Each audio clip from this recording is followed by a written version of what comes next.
প্রিয় দর্শক, আপনি যদি কঠিন বিপদের মধ্যে থাকেন, কঠিন পেরেশানির মধ্যে থাকেন, পরিস্থিতি অত্যন্ত জটিল, অত্যন্ত সংকটময়। প্রিয় দর্শক, এমন কঠিন পরিস্থিতিতে আপনি কিভাবে মুক্তি পাবেন? কোনো রাস্তা আপনার সামনে নেই।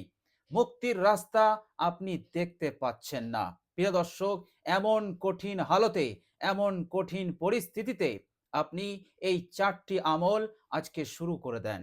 ইনশাআল্লাহ সুম্মা ইনশাআল্লাহ, বিশ্বাস রাখুন, ভরসা রাখুন। আপনি যদি ইয়াকিন বিশ্বাস নিয়ে এই ৪টি আমল করতে পারেন, ইনশাআল্লাহ আল্লাহ রাব্বুল আলামিন অলৌকিকভাবে আপনাকে উদ্ধার করে দেবেন। বলুন সুবহানাল্লাহ। বিপদ যত বড়ই হোক, যত কঠিনই হোক, আল্লাহ রাব্বুল আলামিন সেই কঠিন বিপদ পেরেশানি হতে আপনাকে মুক্তি দেবেনই দেবেন ইনশাআল্লাহ। অতি দ্রুত অলৌকিকভাবে ফলাফল আপনি পেয়ে যাবেন ইনশাআল্লাহ। প্রিয় দর্শক, শুধু তাই নয়, আপনার মনের আশা আকাঙ্ক্ষা আল্লাহ রাব্বুল আলামিন পূরণ করে দেবেন। প্রিয় দর্শক, আপনি একটি ভালো চাকরি খুঁজছেন, ভালো রোজগার খুঁজছেন, কিন্তু আপনি ভালো রোজগার, মনের মতো চাকরি আপনি পাচ্ছেন না। প্রিয় দর্শক, আল্লাহ রাব্বুল আলামিনের সন্তুষ্টির উদ্দেশ্যে বিশ্বাস নিয়ে, ইয়াকিন নিয়ে আপনি এই আমলটি করুন। ইনশাআল্লাহ আল্লাহ রাব্বুল আলামিন আপনার মনের মতো একটি রোজগার পাইয়ে দেবেন। ইনশাআল্লাহ আপনার মনের মতো ভালো একটি চাকরি আল্লাহ রাব্বুল আলামিন আপনাকে প্রদান করবেন ইনশাআল্লাহ। অলৌকিকভাবে আল্লাহ পাক দ্রুত আপনাকে দান করে দেবেন ইনশাআল্লাহ। প্রিয় দর্শক, খুবই পাওয়ারফুল এবং খুবই মূল্যবান এই ৪টি আমল। প্রিয় দর্শক, আপনি যদি কোনো রোগে আক্রান্ত হন, চিকিৎসা, ওষুধ সবকিছু আপনি সেবন করছেন, এর পরেও আপনি কিছুতেই সুস্থতা লাভ করতে পাচ্ছেন না, প্রিয় দর্শক, আজ হতে আমলটি করুন। ইনশাআল্লাহ এই রোগ ব্যাধি এবং অসুস্থতার বিপদ হতে আল্লাহ পাক আপনাকে হেফাজত করবেন, আল্লাহ পাক আপনাকে মুক্তি দেবেন ইনশাআল্লাহ। প্রিয় দর্শক, চলুন আমরা সেই ৪টে আমল জেনে নেই। প্রিয় দর্শক, সর্বপ্রথম আমরা যে আমলটি শুরু করব সেটা হচ্ছে আল্লাহ রাব্বুল আলামিনের দরবারে আমরা বেশি বেশি ইস্তেগফার পাঠ করব। আমরা সদা সর্বদা বেশি বেশি আমরা পড়তে থাকব আস্তাগফিরুল্লাহ ওয়া আতুবু ইলাই, আস্তাগফিরুল্লাহ ওয়া আতুবু ইলাই, অথবা আস্তাগফিরুল্লাহাল্লাযী লা ইলাহা ইল্লা হুয়াল হাইয়ুল কাইয়্যুম ওয়া আতুবু ইলাই।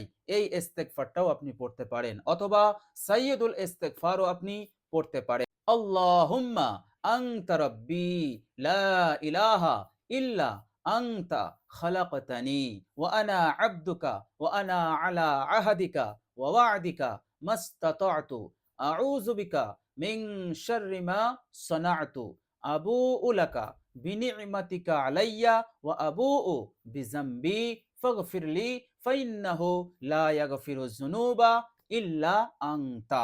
এটা হচ্ছে সাইয়্যিদুল ইস্তেগফার। তো প্রিয় দর্শক, এইভাবে করে আপনি যে কোনো একটি ইস্তেগফার আপনি বেশি বেশি পাঠ করতে থাকবেন। প্রিয় দর্শক, হাদিস শরীফের মধ্যে এসছে, বিশ্বনবী সাল্লাল্লাহু আলাইহি ওয়াসাল্লাম বলেছেন, আবু দাউদ শরীফের হাদিস, হাদিস নাম্বার 1518, সেখানে বিশ্বনবী সাল্লাল্লাহু আলাইহি ওয়াসাল্লাম বলছেন, মান লাজিমাল ইস্তেগফারা, যে ব্যক্তি বেশি বেশি ইস্তেগফার পাঠ করবে, ইস্তেগফার পড়া নিজের ওপর লাজিম করে নেবে, অর্থাৎ উঠতে বসতে চলতে ফিরতে সদা সর্বদা সে পড়ে আস্তাগফিরুল্লাহ ওয়া আতুবু ইলাই, আস্তাগফিরুল্লাহ ওয়া আতুবু ইলাই, এইভাবে করে ও যদি ইস্তেগফার পাঠ করে, বিশ্বনবী সাল্লাল্লাহু আলাইহি ওয়াসাল্লাম বলেছেন, জাআলাল্লাহু লাহু মিন কুল্লি যিকিন মাখরাজা, আল্লাহ রাব্বুল আলামিন তাকে বিপদ আপদ মুসিবত হতে আল্লাহ পাক তাকে মুক্তির রাস্তা দেখিয়ে দেবেন। বলুন সুবহানাল্লাহ। আল্লাহর নবী সাল্লাল্লাহু আলাইহি ওয়াসাল্লাম আরো বলেছেন, অমিন কুল্লি হাম্মিন ফরাজা, যে কোনো দুশ্চিন্তা, হতাশ এবং টেনশন হতে আল্লাহ পাক তাকে মুক্তি দেবেন।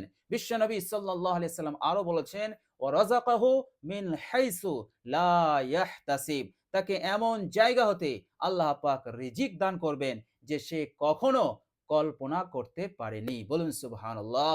প্রিয় দর্শক, রিজিক মানে শুধু ধন সম্পদ নয়, রিজিক মানে শুধু টাকা পয়সা নয়, রিজিক মানে সুস্থতা, রিজিক মানে এই দুনিয়ার নিয়ামত, এই দুনিয়ার মঙ্গল। বলুন সুবহানাল্লাহ। তো আল্লাহ রাব্বুল আলামিন এইভাবে করে অকল্পনীয় জায়গা হতে আল্লাহ পাক আপনাকে রিজিক দান করতে থাকবেন। বলুন সুবহানাল্লাহ। প্রিয় দর্শক, এই জন্য প্রথম নম্বর আমল আমরা যেটা করব, বেশি বেশি আমরা ইস্তেগফার পাঠ করব। বলুন সুবহানাল্লাহ। প্রিয় দর্শক, আর দ্বিতীয় নম্বর আমল যেটা আমরা বেশি বেশি করব সেটা হচ্ছে দরুদ শরীফ। বিশ্বনবী সাল্লাল্লাহু আলাইহি সাল্লামের উপরে আমরা দরুদ পাঠ করব। প্রিয় দর্শক, দরুদ, যে দরুদ আপনার জানা আছে সেই দরুদটি আপনি পাঠ করবেন। যেমন আল্লাহুম্মা সাল্লি আলা মুহাম্মাদিন ওয়া আলা আলি মুহাম্মাদ কামা সাল্লাইতা আলা ইব্রাহিমা ওয়া আলা আলি ইব্রাহিমা ইন্নাকা হামিদুম মাজিদ। আল্লাহুম্মা বারিক আলা মুহাম্মাদিন ওয়া আলা আলি মুহাম্মাদ কামা বারাকতা আলা ইব্রাহিমা ওয়া আলা আলি ইব্রাহিমা ইন্নাকা হামিদুম মাজিদ। অথবা আল্লাহুম্মা সাল্লি আলা মুহাম্মাদিন নবিয়্যিল উম্মিয়্যি ওয়া আলা আলিহি ওয়া সাল্লিম তাসলিমা। অথবা সবচাইতে ছোট দরুদ শরীফ সাল্লাল্লাহু আলাইহি ওয়াসাল্লাম। এইভাবে করে আপনি বেশি বেশি দরুদ শরীফ পাঠ করবেন। কেননা দরুদ শরীফ এমন একটি আমল, যে আমলে আল্লাহ রাব্বুল আলামিন শরীক আছেন এবং অগণিত ফেরেশতারা শরীক আছে। বলুন সুবহানাল্লাহ। প্রিয় দর্শক, দরুদ শরীফ সম্পর্কে একটি হাদিস এসেছে, তিরমিজি শরীফের হাদিস। সেই হাদিসের মধ্যে এসেছে এক সাহাবী হযরত উবাই ইবনে কাআব। হযরত উবাই ইবনে কাআব রাদিয়াল্লাহু তাআলা আনহু বললেন, ইয়া রাসূলুল্লাহ, আমি দোয়া করি, জিকির করি, এবার বলুন আমি দরুদ শরীফ পাঠ করার জন্য কতটুকু সময় নির্ধারণ করব। কেননা দোয়া জিকির এটা তো আমার জন্য আমল, আমি আমার মনের ইচ্ছা, আশা, আকাঙ্ক্ষা আল্লাহ রাব্বুল আলামিনের কাছে পেশ করি। কিন্তু দরুদ শরীফ পড়া তো এটা আপনার জন্য, অর্থাৎ আপনার উপরে দরুদ পাঠ করা হয়। সুতরাং আপনার ওপর দরুদ পাঠ করার জন্য আমি কতটুকু সময় নির্ধারণ করব। বিশ্বনবী সাল্লাল্লাহু আলাইহি সাল্লাম বললেন, মা শিইতা, তোমার যতটা ইচ্ছা হয় ততটাই তুমি নির্ধারণ করো।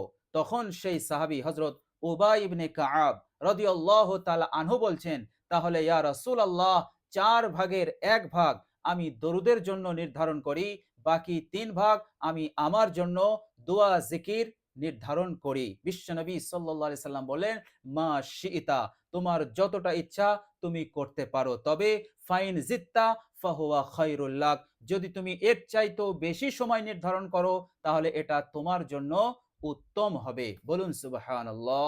এরপর হযরত উবাই ইবনে কাআব রাদিয়াল্লাহু তাআলা আনহু বললেন, তাহলে ফান নিসফু, আমি অর্ধেক সময় নির্ধারণ করি।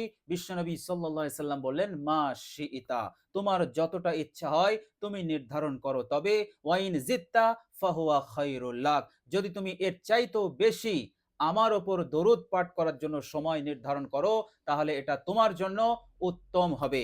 এ কথা শোনার পর হযরত উবাই ইবনে কাআব রাদিয়াল্লাহু তাআলা আনহু বললেন, তাহলে আমি 4 ভাগের মধ্যে 3 ভাগ আমি দরুদের জন্য নির্ধারণ করি, আর মাত্র 1 ভাগ আমি আমার দোয়ার জন্য নির্ধারণ করি। বিশ্বনবী সাল্লাল্লাহু আলাইহি সাল্লাম বললেন, মা শিইতা, তোমার যেমন ইচ্ছা তুমি করো, তবে ফাইন জিত্তা ফাহুয়া খায়রুল লাক, যদি তুমি এর চাইতে বেশি করো তাহলে এটা তোমার জন্য উত্তম হবে। এ কথা শোনার পর হযরত উবাই ইবনে কাআব রাদিয়াল্লাহু তাআলা আনহু বললেন, তাহলে আমি পুরো সময়টাই আমি আপনার উপরে দরুদ পাঠ করতে থাকবো। বলুন সুবহানাল্লাহ। এই কথা শোনার পর বিশ্বনবী সাল্লাল্লাহু আলাইহি ওয়াসাল্লাম বললেন, তাহলে তোমার আর কোনো কিছু পড়ার দরকার নেই, এই দরুদ শরীফটাই তোমার জন্য যথেষ্ট হয়ে যাবে। সব ধরনের চিন্তা, দুশ্চিন্তা, মুসিবত, বিপদ, পেরেশানি হতে মুক্তির জন্য এই দরুদই যথেষ্ট হয়ে যাবে। বলুন সুবহানাল্লাহ। ইজা তুকফা হাম্মাকা ওয়া ইউগফারু লাকা যামবাকা, এবং তোমার জীবনের সমস্ত গুনাহ রাশিকে আল্লাহ রাব্বুল আলামিন ক্ষমা করে দেবেন, আর সব ধরনের পেরেশানি, দুশ্চিন্তা হতে আল্লাহ পাক তোমাকে মাহফুজ করে দেবেন। বলুন সুবহানাল্লাহ।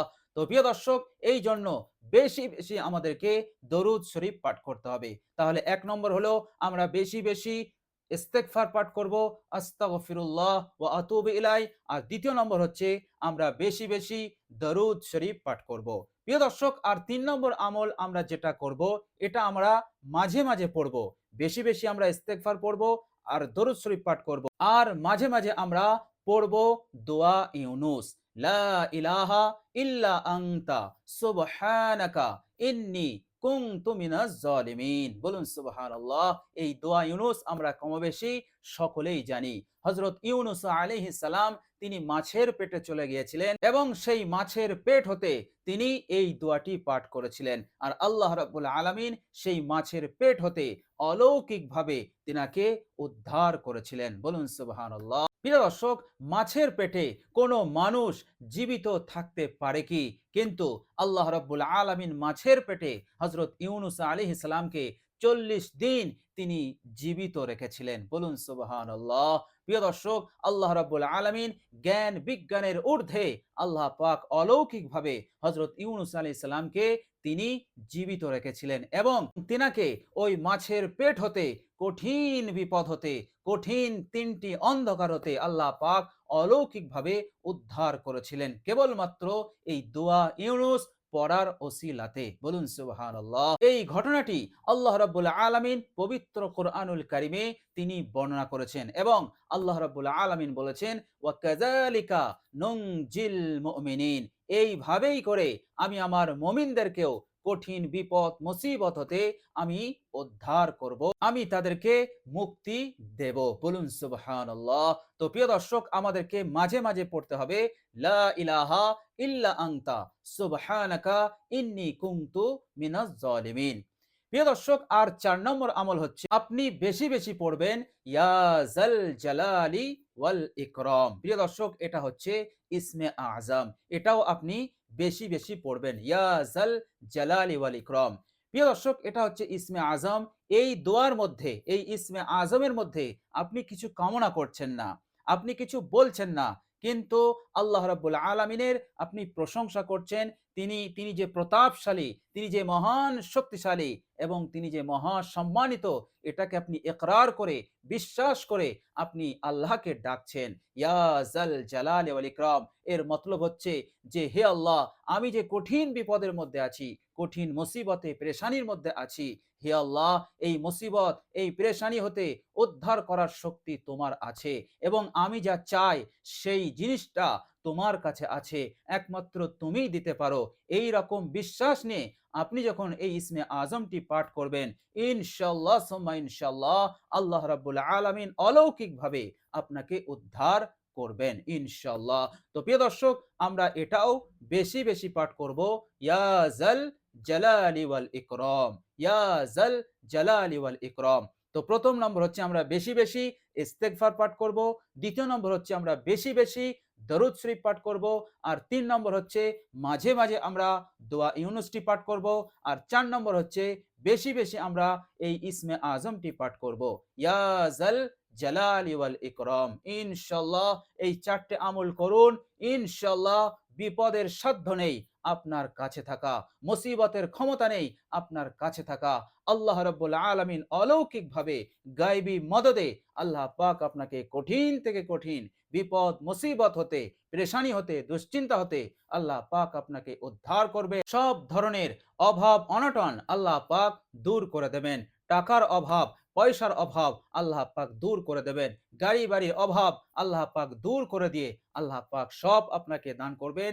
মনের আশা আকাঙ্ক্ষা আল্লাহ পাক পূরণ করে দেবেন ইনশাআল্লাহ। তো প্রিয় দর্শক, আমরা সকলেই চেষ্টা করব এই ৪টে আমল বিশ্বাসের সঙ্গে করার। প্রিয় দর্শক, অনেকে হয়তো এই আমলটি করবেন এবং হয়তো দ্রুত আপনি ফলাফল পেলেন না। তো প্রিয় দর্শক, কখনোই মনে করবেন না যে এই আমলে ত্রুটি আছে। প্রিয় দর্শক, ত্রুটি আমার আছে এই রকম মনে করবেন যে আমি সঠিকভাবে আমল করতে পারছি না, সুতরাং নেক্সট টাইম আমাকে ভালোভাবে আমল করতে হবে।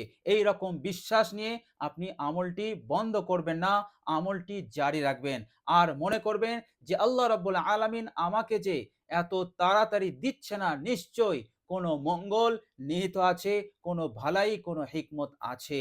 এই রকম বিশ্বাস আপনার মনের মধ্যে রাখতে হবে। ইনশাআল্লাহ এই রকম দৃঢ় বিশ্বাস নিয়ে আমরা যদি এই 4টি আমল করি, ইনশাআল্লাহ অবশ্যই আল্লাহ রাব্বুল আলামিন তিনি তিনার খাস রহমত, দয়া আপনার উপরে নাজিল করবেন ইনশাআল্লাহ। প্রিয় দর্শক, এই 4টি আমল খুবই পরীক্ষিত আমল, খুবই পরীক্ষিত আমল।